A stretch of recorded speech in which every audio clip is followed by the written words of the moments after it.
What's going on, everybody, and welcome to J Sports Seattle. In this video, I'm going over the Seahawks again. Uh, this is officially my first video of the 2026 season. The 2026 season doesn't start until about an hour from now of the making of this video, at least from my time. I know it's supposed to be uh, 3 o'clock, I believe, Eastern time is when it begins. Or no, 4 p.m. So like 2 hours from now, but either way, it begins really soon. So I'm gonna just talk about the continuous roller coaster that we've been having the past week with this team, kind of comparable, if not even more tumultuous than last year's offseason. So I'm gonna get into it. If you like the video, make sure to like, comment, subscribe, and to share for more Seahawks and Seattle sports content. And without further ado, let's get on with the video. All right. So it's been, like I said, it's been a very tumultuous past week and a half for the Seahawks. Mainly, honestly, the past couple of days, really, ever since the legal tampering period opened on Monday. And man, we've lost some pieces. I mean, it's just what happens with when a team wins the Super Bowl. People are going to lose, or teams are going to lose their key players. In this case, I wouldn't call every single person a key player, but sorry, I'm itching.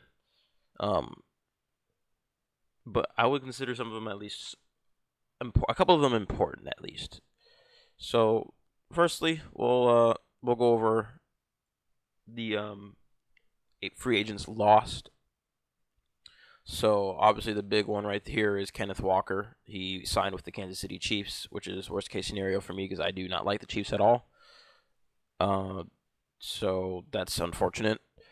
But hey, he went to go get paid. He got paid over $14 million a year, worth up to $15 million. If he does well, I think our pick could go from a fourth to a third. I doubt it, but you never know. I mean, he's got nearly $30 million in guarantees. I can see why John Schneider didn't want to pay for that. No Pro Bowls, no All Pros. He's kind of been. He hasn't missed too many games, but he has been shown to be injury prone. And when we split carries with him, that's when he was healthy, and that obviously paid dividends when it came to the playoffs, and it paid off really well for us. But K9, he's, like I said, he's not like a eye-popping like Bijan Robinson, Jahmyr Gibbs, CMC type of running back. He's more of a like I said, Julian Edelman, maybe like a sort of version of a facsimile of Le'Veon Bell, if you will. I mean, I'm sure he's made a couple of Pro Bowls, but backs that have been reliable. And honestly, I feel like he's like Chris Carson. Chris Carson was very reliable, and I think he had multiple 1,000-yard seasons, just like K9 before he left or before he retired with that neck injury.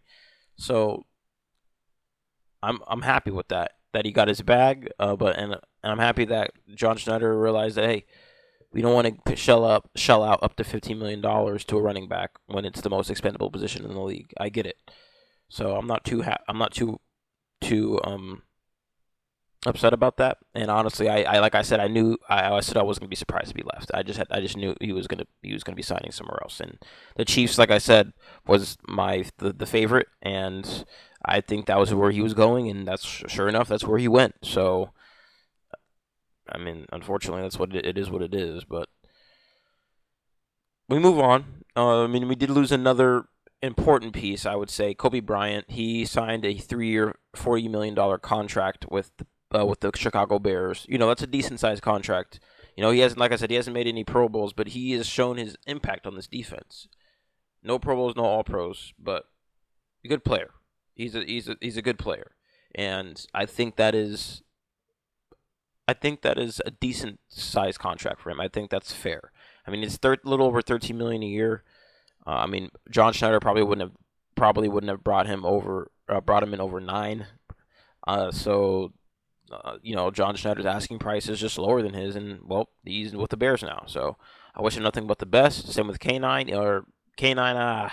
I don't know because he's on the Chiefs. So, but I wish nothing but the best for Bryant. And moving on, Boye Mafe got the biggest surprise for me, and probably for a lot of you guys, and for the NFL for that matter.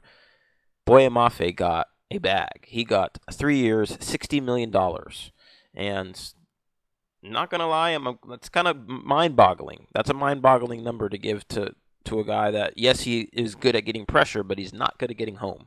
He had 2 sacks last year and 1 forced fumble in 17 games, and I don't think he really did much in the playoffs. So I don't really think that was a good deal for the Bengals. Maybe the Bengals see something in him that we didn't. I just don't think. I just think that Boy Mafe didn't fit what Mike wanted, so I think we were okay with letting him walk. But obviously, we were not going to give him $20 million a year, and rightfully so. 2 sacks, I'm good.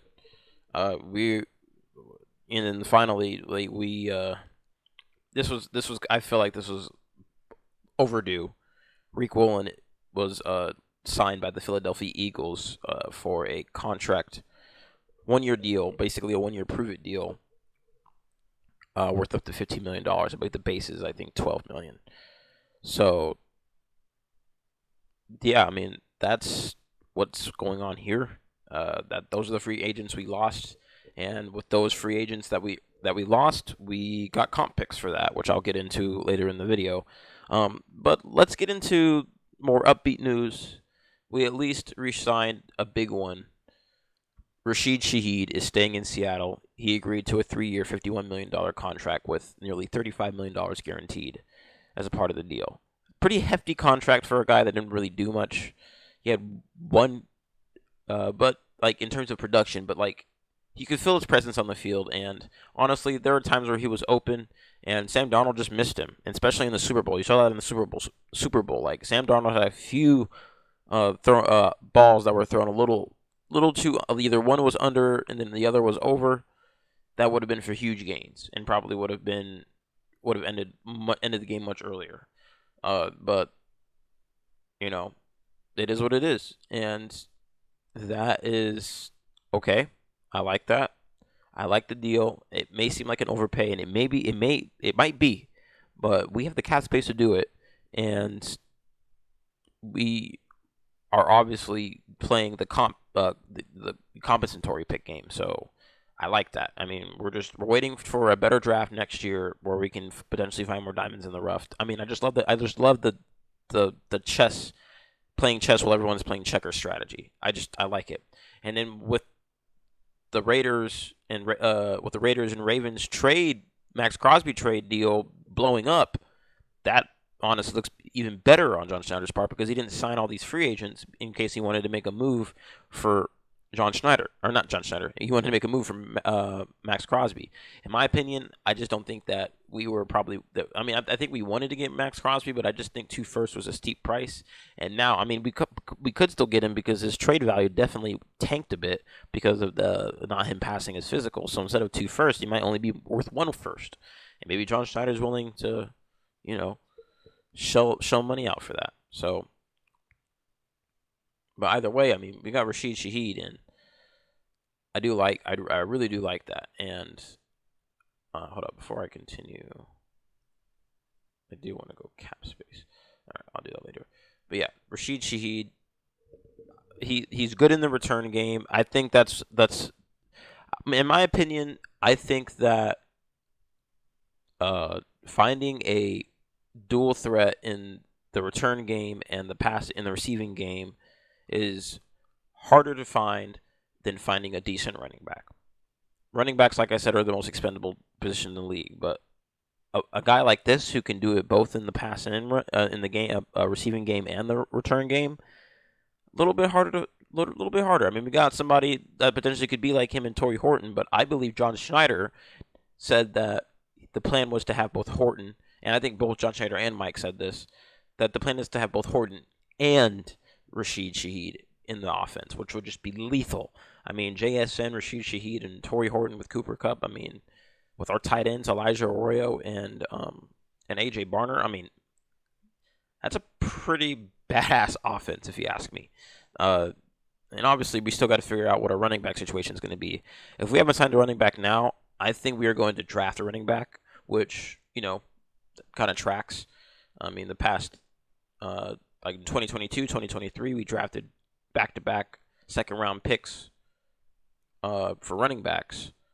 And I don't know if we'll do it again this year. Like I said, we could get Mike Washington. We could be ballsy and trade up to get Jeremiah Love, but trading up from the 32nd to top 10, you'd have to give up the farm for that. And John Schneider's not going to do that. So I do think we're going to just draft someone in the second or third round and, kind of just plug and play. Because you can find a decent running back in the second or third round to, you know, just like K9, give you 1,000 yards and don't turn the ball over.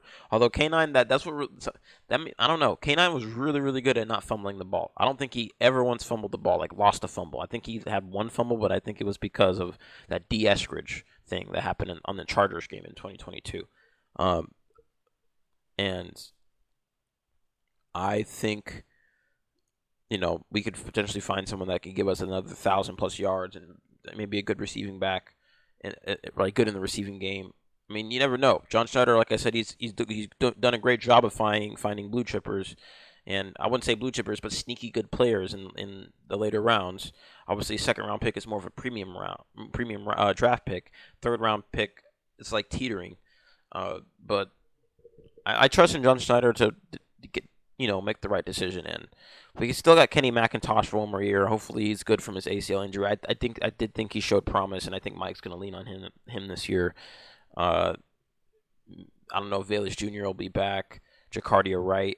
We have some options. I mean, but the thing is like Zach Charbonnet. He's not going to be ready for week 1. He may not even be ready by week 5, 6. Maybe not until week 10.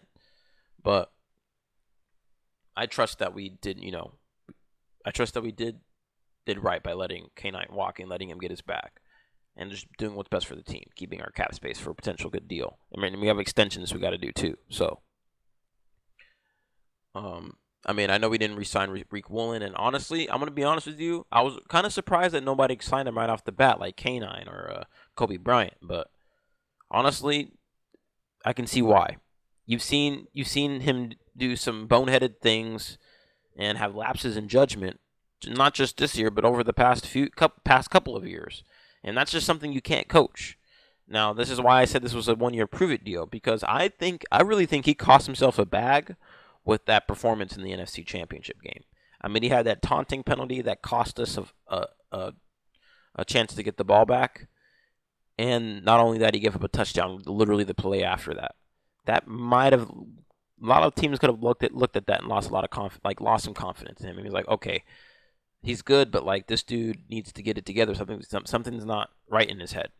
And I won't say it like that, but like something like he's more for himself, and he's kind of like Gino, where he's more for himself, and that's okay. You want to get the bag, you got to go do what you got to do. But obviously, John Schneider, he wants people that are team friendly. That's why we re-signed. Obviously outside of Rashid Shaheed, that's why we re-signed Josh Jobe. That's why we re-signed Drake Thomas. We got these sneaky good guys that we got on cheap deals. Chris Stoll, Josh Jones. Like, we got sneaky good guys on deals that we have. So I really like what John Schneider's doing here in free agency. I mean, it may not seem like he's doing much, but he's just playing it smart. I mean, and if you think about it, the year we won the Super Bowl in 2014, we lost way more free agents than we did this year. So I'm confident in what John Schneider is doing, and we have the draft. We still have 4 picks, which 3 of which are in the top 3 rounds. I'm okay with what we did, and we won the Super Bowl, and we re-signed the guy that we traded for. I call this a win. I call this a huge win for John Schneider. So, and on top of that, we're getting comp picks in next year's draft to keep supplementing this team and keep giving this team like sneaky good talent to keep us in contention. That's how you do it. That is how you do it. Like I said, John Schneider is playing 4D chess while everyone else is playing 2D checkers. It's just simple as that.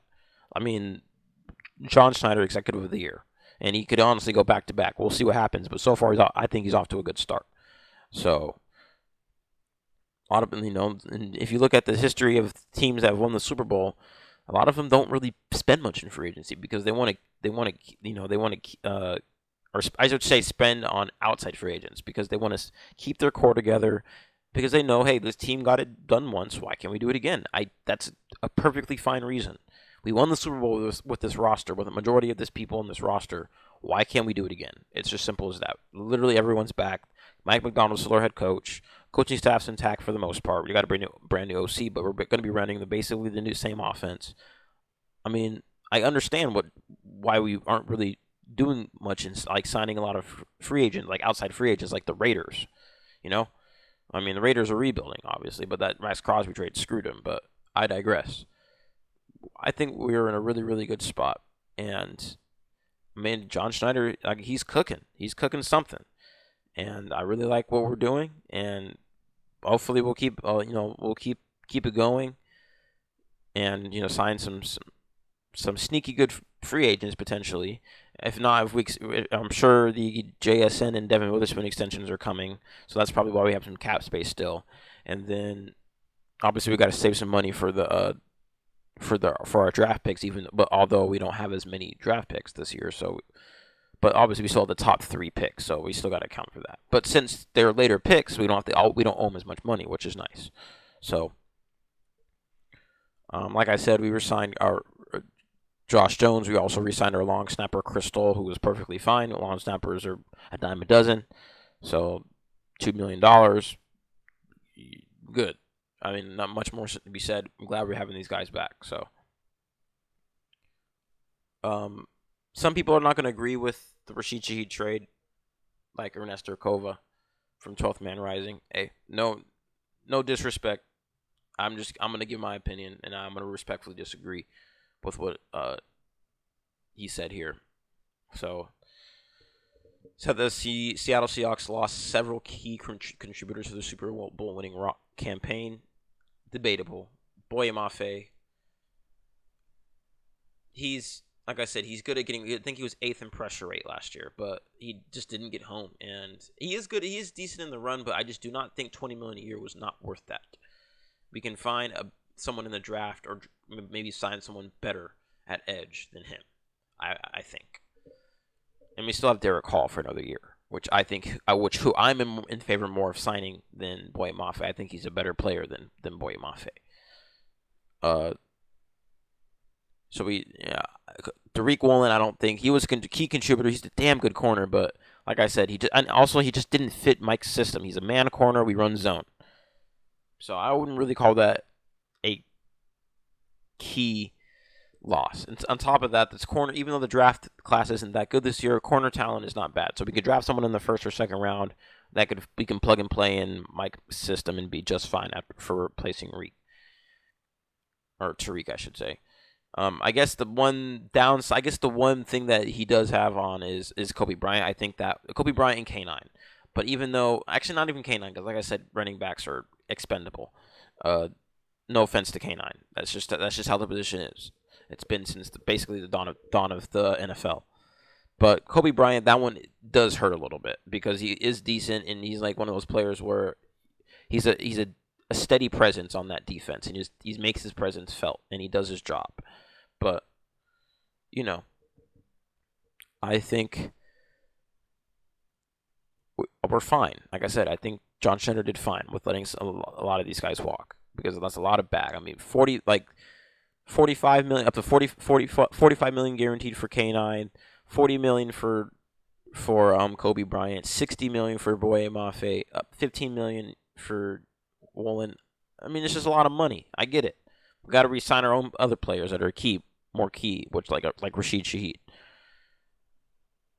So yeah, Seahawks general manager John Schneider gave Rashid Shaheed a 3-year, $51 million contract to stay in Seattle. Keeping him in town was clearly a priority, but that $17 million yearly salary was somewhat eye-popping.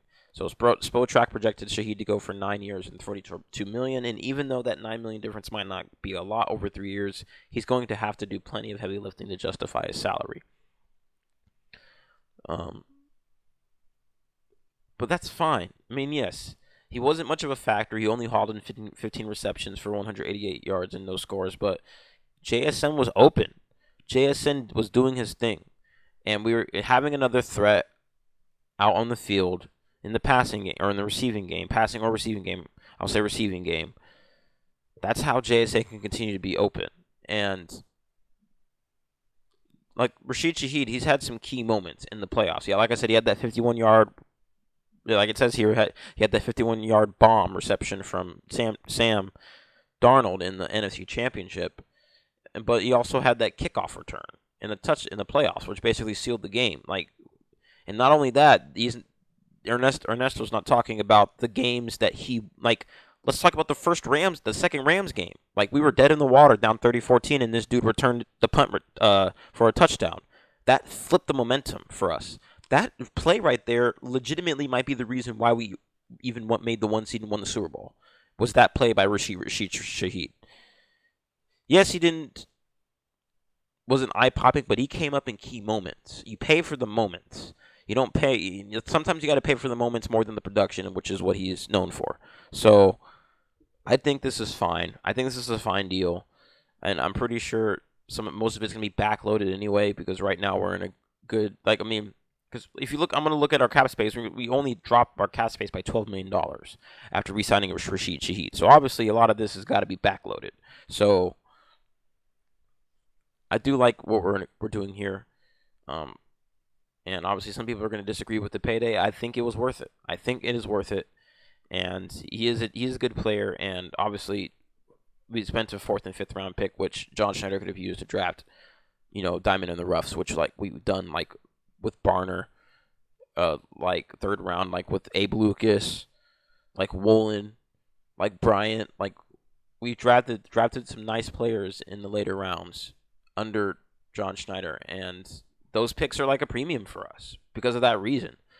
That's why he's loading up on them next year, so we can do the same thing next year, or potentially trade up, use them in a package.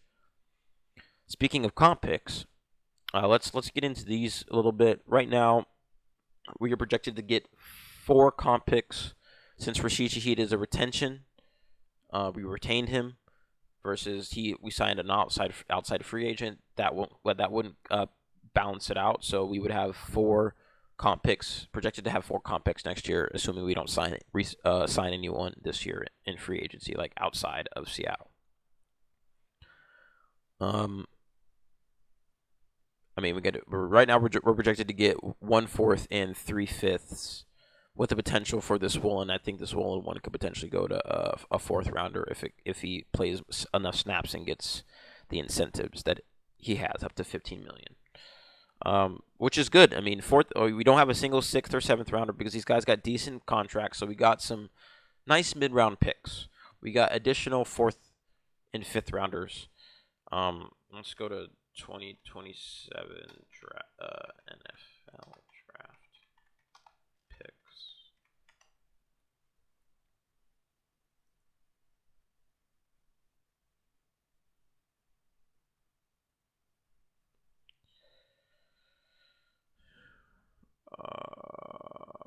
Okay, so I think everyone. Let's see. I want to see if I can just do Seahawks.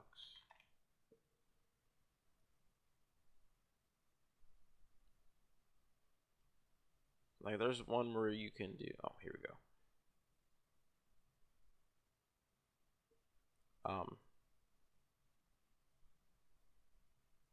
That's this year. The 2027 NFL draft takes place. All right, bro. Yeah. So here, maybe Spotrac. Spotrac might got me. Yep, Spotrac has me. All right. So right now we have all 7 of our own picks, and we have a pick from the Falcons after they traded for Michael Jarrell. So we have 8 picks as of now, not counting the comp picks. But including the comp picks, we could have up to 12 picks in next year's draft. So we would have 2 4ths and 4 5ths, which would be nice. And potentially, if the Rick Bowling contract, is capped out, and as along with the other contracts as well, we potentially get 3 4ths in 3 5ths, or maybe potentially even a 3rd. I doubt it, but you never know. I don't think a 3rd, but at least we could potentially get 2 4ths. So we're in a good spot. John Schneider, outside of the blip that we had in 2021, I grant more of that towards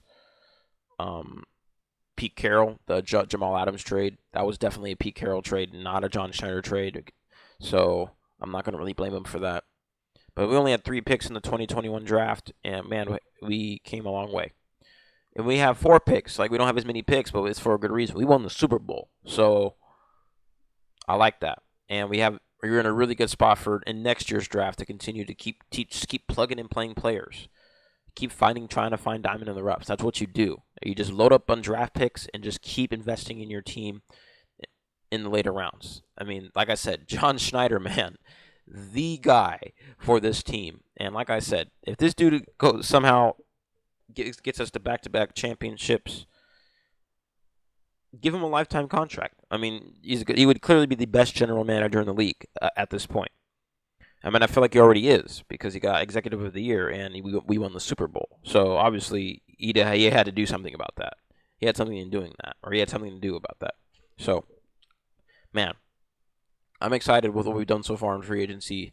I honestly can't wait for the draft just because, you know, I want to see what we do. We could draft someone with a 32nd pick, or we could trade down into the second round and get more picks.